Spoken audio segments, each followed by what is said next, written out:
Juan De Fuca Park is located on the west coast of southern Vancouver Island. Its key feature is the Juan De Fuca Marine Trail that follows 47 kilometers across the shorelines, which contains rich tidal areas, roaring surfs, and abundant marine and terrestrial wildlife. It cuts through coastal forests containing scenic views, rugged terrain, and various terrestrial wildlife. Other features include waterfalls, old-growth forests, and a chance to see large marine mammals like sea lions, as well as gray and killer whales.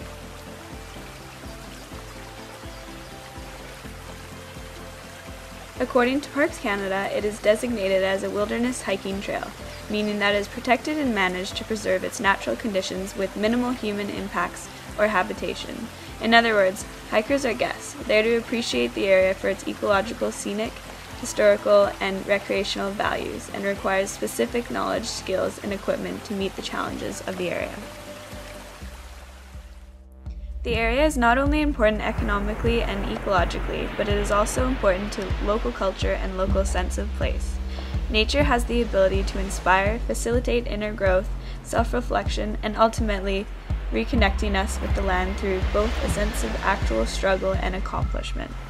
The area is not without issues that threatens the wilderness of the trail. As of April 19, 2011, rezoning applications have been submitted for the proposed development of a tourist resort. The plan is to develop a stretch of land bordering the Juan De Fuca Trail, and there are many opponents. Last night, hundreds of people came to voice their concerns, and after tonight, it will be up to the Capital Regional District to decide if this proposal goes ahead.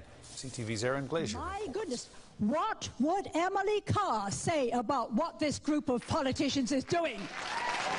There are 7 parcels of land owned by the private corporation Marine Trail Holdings. The land owned is adjacent to the Juan De Fuca Marine Trail, which is a provincial park and a designated wilderness trail.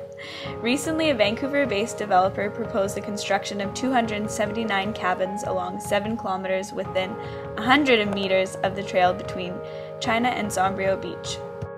The community demonstrated resilience by petitioning for the health of the land. Potential negative impacts are causing many to question about the future fate of the environment and farmland of the Juan De Fuca area.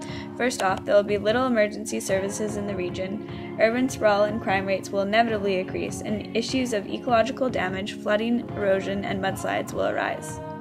Despite the potential jobs and revenues to the community, the public strongly opposed the development and led several protests against it. This caused the CRD to reject the initial proposal and cruise a land swap with the current owner so the trail can stay intact and undeveloped. The proposal for a resort development along the Juan De Fuca Trail is dead. The Capital Regional District voted against it this afternoon, refusing to proceed with rezoning.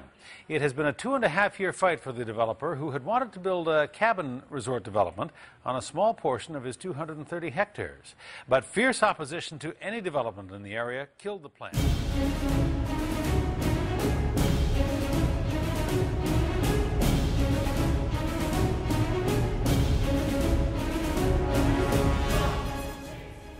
The current threat to the trail endangers the wilderness, ecological integrity, and scenic areas of the coast.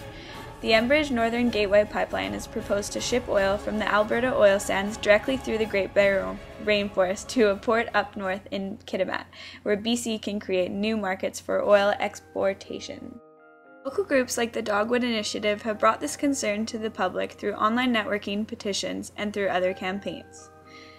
So far, the Northern Gateway project is still under deliberation and undergoing public hearings and consultations with the communities of northern BC. The Enbridge pipeline is being shepherded through its development by the National Energy Board, which functions under the National Energy Board Act.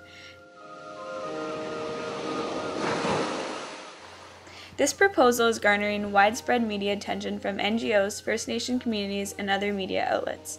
The proposed pipeline would supply 225 tankers each year. A single spill would be catastrophic to the environment, such as the pristine Great Bear Rainforest, and also to the coastal First Nation communities in the area.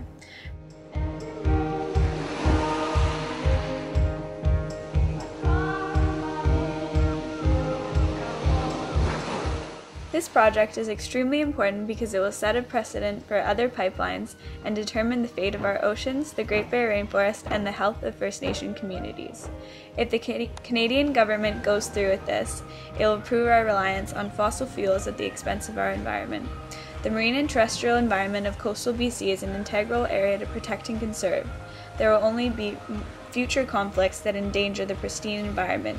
It will take a collaborative effort between local communities, First Nations knowledge, ENGO efforts, and government intervention to maintain the health of the coast and to continue to overcome the challenges it may face in the future.